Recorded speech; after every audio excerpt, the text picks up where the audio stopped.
রানী এত ডিটটা ছাগলের গুস্তু খাওয়ার জন্য আমার রাজ্য ছেড়ে বাপের বাড়ি চলে গেল? মহারাজ, নানিমা তো বাপের বাড়ি গেছে মহারাজ। মন্ত্রী, ওটা নানি হবে না, ওটা হবে রানী। মহারানী এই ঈদে ছাগলের গুস্তু খেয়ে পাতলা পায়খানা হয়ে ছেউরুচ্ছে। না, এ হতে পারে না। সাবধান, মহারাজ হাজির।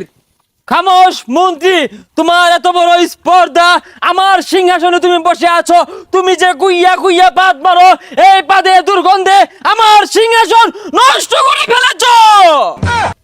মাফ করবেন মহারাজ, এই সিংহাসনটা মহারাজ খালি পড়েছিল, তাই আমি একটু বসেছিলাম মহারাজ। খামোশ মন্ত্রী, তুমি গত রমজানের ঈদে একটি পাদ মেরেছিলে, যে পাদের গন্ধ এখনো আমার সিংহাসন থেকে যায়নি, তুমি আবারও বসেছো পাদ মারার জন্য। মহারাজ, এই কুরবানি ঈদের দিনে বাজে একটা কাজ করার জন্য ক্ষমা চাচ্ছি মহারাজ। এবারের মতো তোমাকে আমি মাফ করে দিলাম। এরপরে যদি তুমি এই কুইয়া পাত মারার ষড়যন্ত্র করো মন্ত্রী, তোমার মাথা নেড়া করে এই গ্রামে ঘুরানো হবে এবং কি 100 বেত্রাঘাত করা হবে, তারপর তোমাকে কারাগারে নিক্ষেপ করা হবে। মাফ করেন মহারাজ গো, ও মহারাজ মাফ কইরা দেন আমারে পানের মহারাজ গো।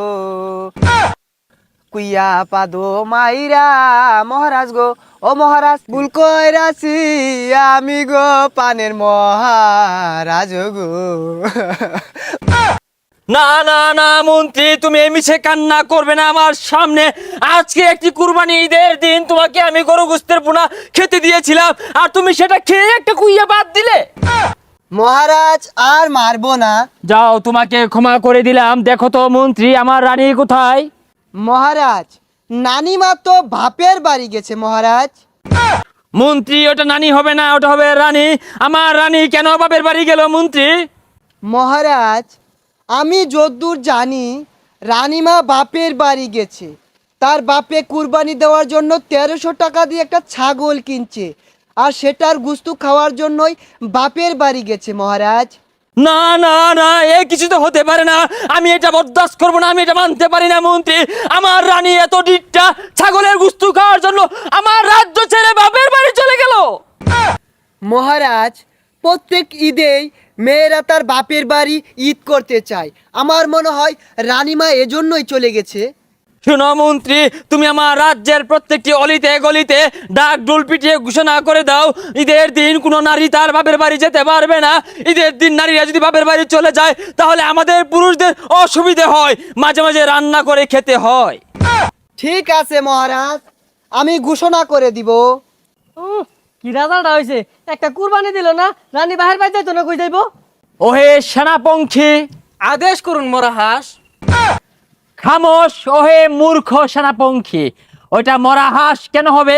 আমি হলাম এই রাজ্যের মহারাজ। ওই একই কথা, আদেশ করুন। সেনাপতি, আমাকে ভিতরে যেতে দাও সেনাপতি।